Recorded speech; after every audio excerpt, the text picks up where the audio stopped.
comprenez bien, ici on vient en force avec un pouvoir préco et on commence avec quoi, Jo? Avec Goblins. Goblin Slayer, ouais. Ouais. Ok, je suis pas fou. Ouais, c'est comme il sait. Alors, Pop Parade, fabricant du coup de Cool Spy Company, fait une gamme de collections magnifiques en format 1/10, plus ou moins, 10 à 12. Statues du coup qui varient entre 49,90 et 59,90 avec un choix inconcurrentiel. Franchement, ils sont énormes, belles statues, belles licences, etc. Et ils ont décliné cette gamme en taille de t-shirt, on va dire ça comme ça, en L, XL. Alors, en L, c'est plus ou moins cette taille-ci, un bon 25, 26 cm. maximum, ouais. Et ensuite, on a une gamme XL où on est plus vite sur quasi du 1 quart. C'est ça, voilà. Entre 30 et 40 cm, tout dépend le personnage. Et ici, super bonne surprise pour les fans de manga du Comic Slayer, il y a la version de Comic Slayer 2, donc la version armure 2.0 plus armorette qui va sortir à 98,90. 24 cm, attention que c'est un petit personnage et ABC, c'est hyper quali, comme avec le Guts, génial. Ça a moins marché que Berserk parce que les gens sont plus fans de Berserk, mais moi qui adore le manga, j'en suis super content. C'est une belle grosse statue qui va arriver et qui rafraîchit un peu le choix de Dragon Ball, des Slayer machin qu'on aime. Et puis ça évite d'attendre des studios qui présentent peut-être la licence et puis le temps que ça sorte et tout ça. Là on sait qu'avec Gootmile, je crois que c'est début 2024, elle est là. Ouais, voilà. c'est ça. Il y aura pas Dans suffisamment gros de 6 temps. mois vous l'avez. Ensuite chez Weta, il y a eu plusieurs annonces. La plus importante façon de parler, c'est du coup, la porte du Mordor, donc la réplique du truc. Et t'as un problème avec ces trucs là, ouais. En plus c'est seulement 490 pour 15 cm de haut. Sachez que dans un an, il y a une statue qu'on va moi je vais défoncer. Voilà. Celle-là, Ouais, c'est certain. et Minas C'est Tirith de va la arriver. Mais non, ça pète à fond. Hein. C'est de la merde. Pour les fans de Anneaux comme moi et qui aiment les beaux décors, c'est un truc sublime, mais c'est vrai que, je vais pas vous Il mentir, faut aimer.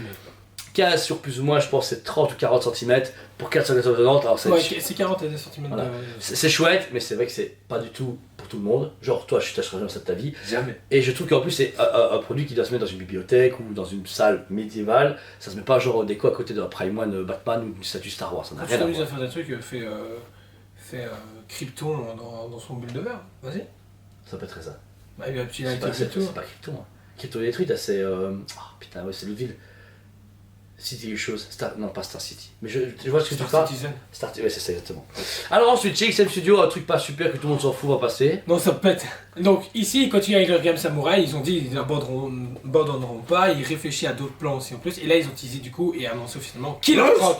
Alors franchement, il est énorme, insane. Qu'on aime ou qu'on n'aime pas l'univers Batman, je trouve que c'est un beau one shot. C'est une créature qui rappelle justement cette époque féodale. Moi, j'aime énormément. En plus de ça, vous avez 3 têtes. Une tête Killer Croc, une tête avec le masqué justement, et l'autre tête où c'est Killer Croc avec la bouche ouverte. Ouais, il est magnifique. On a 1539 € pour du 1 quart, mais 1 quart Killer Croc. 2 bras alternatifs. Ouais, c'est ça. Donc c'est une belle statue. C'est du XM, la qualité va être au rendez-vous gré. Et au final, alors c'est un peu frustrant parce que moi personnellement, je vais payer une torrette à 1400 et des poussières et pour ça, au plus cher d'un Killer Croc qui fait 3 fois la taille.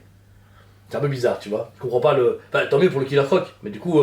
On a une augmentation avec la Thor et le je ne sais plus laquelle, Nova. Mais je pense que Marvel coûte plus cher que DC. Ouais, tu penses? Ben regarde, les fabricants français ont plus vite DC que Marvel. C'est vrai. Ouais, ça doit être Donc je pense que DC est moins cher. bon, voilà. Mais en tout cas, super produit, n'oubliez pas, vendu exclusivement ici en Belgique, c'est nous, les revendeurs, payé en plusieurs fois, une fois que c'est forcément payé, etc., et que c'est livré, on vous la met en magasin ou vous venez la chercher comme vous voulez, mais elle est magnifique, n'hésitez pas. Ensuite, chez PCS, on connaît pas du tout la licence, mais la nouvelle c'est Dark Stalkers en version régulière et DX. Morrigan, personnage qui est très apprécié par notre clientèle, mais nous ça ne parle pas beaucoup. Version DX, ce qu'il y a, c'est les chauves-souris qui en plus. Version régulière, vous avez juste pas les chauves-souris sur ce. Pour 100 balles de différence. C'est vraiment. C'est une belle pièce. C'est un PCS, voilà, ça va sortir dans les temps et tout. Mais personnellement, je m'en fous. Voilà. Ensuite, pour Prime Studio, 2 dernières précommandes. C'était du coup celle d'Evangelion avec Marie. C'est ça? Marie Makinami.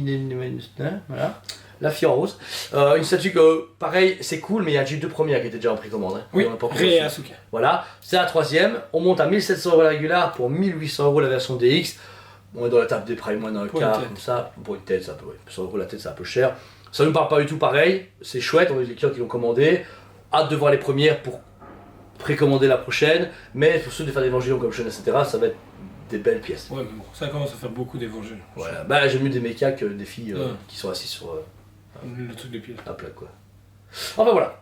Ensuite, grosse précommande, là par contre beaucoup de demandes. Nier Automata, il y avait déjà la première statue qui était faite par Square Enix, et Square Enix c'est des gros bâtards. Ils se sont fait allumer à cause du prix et tout ça. Ici, la précommande était tombée il y a plus ou moins 2 semaines chez Square Enix à 2800 et des poussières. Oui. Et du coup, nous, les magasins, on doit attendre parce qu'il y a un nombre régulier pour avoir la précommande. La précommande est tombée et il y a une version régulière et DX qui change tête et main, je crois, de mémoire. C'est ça, ouais. On a un régulier body, ouais. à 2150 la régulière pour 2300 € la version DX. Alors, je pense qu'il y a même un body de différence de mémoire, il m'a dit Sean. Il y a un bras, il y a un body de différence, une tête. Alors, 150 € pour ça, c'est super cool. Par contre, elle va quand même monter à 95 cm pour du coup la Nier Automata. Pour du tiers, c'est bien, pour une femme, etc. Donc c'est chouette. Et c'est Square Enix, les statues Square sont exceptionnellement belles, malgré Mais ça sort rapidement. Ici, elle doit sortir en juin 2024. Alors que les nouvelles précommandes Prime, on est sur 2025. déjà juin 2025. Ah ouais. Après, peut-être qu'ils ont déjà commencé. Mais c'est Square. En fait, le truc, c'est qu'elle est répertoriée dans Square Enix et pas dans Prime. C'est vrai, ouais, on Et, en a parlé, ouais. et nous, on l'a répertoriée dans Prime pour que vous puissiez vous y retrouver. Mais sinon, ce n'est pas du tout Prime. Prime, je pense, ils ont eu le loco, ils ont montré les techniques, mais c'est Square Enix qui finance tout le bazar. Ah bah ouais. Pour terminer en Prime, la précommande Freezer est tombée hier avant qu'on fasse la vidéo, mais malheureusement le prix nous paraît un peu bizarre, sans vous mentir. Surtout qu'il y a des choses qui n'ont pas été échangées nos fournisseurs correctement. Le premier prix serait plus ou moins dans la régulière dans les 2500 € et la DX aussi dans les 2600 € plus ou moins, mais ça nous paraît vachement cher et bizarre. Donc au lieu de l'encoder et les premiers week-ends et vous faire des fausses précommandes, on attend que lundi notre fournisseur revienne et on échange avec lui pour être sûr que le prix est bon, et si c'est aussi cher, bon, on va discuter avec Prime parce qu'il y a un problème, on verra bien. Donc voilà, sachez que la Freezer va être disponible chez nous, mais on ne l'encode pas à cause qu'on veut vous proposer le meilleur prix, et le prix qui n'a pas changé entre temps. On n'a pas envie d'avoir des couilles où vous dire c'est 2000 €, finalement c'est 2500, vous savez moi avec Comme on avait eu avec Gojo à l'époque. Ah oui, c'est vrai, t'as raison, c'est vrai. Donc voilà. Comme ça au moins, vous êtes sûr, vous êtes au courant. De toute façon, on n'est pas pressé, c'est une préco qui sort dans 1 an et demi, 2 ans, donc roulez maintenant ou dans un week-end, on s'en bat les steaks. Voilà. Merci à vous tous de votre confiance, merci en tout cas de vos abonnements, de votre fidélité, et on vous dit, allez préco. On vous aime beaucoup et on vous dit à très bientôt.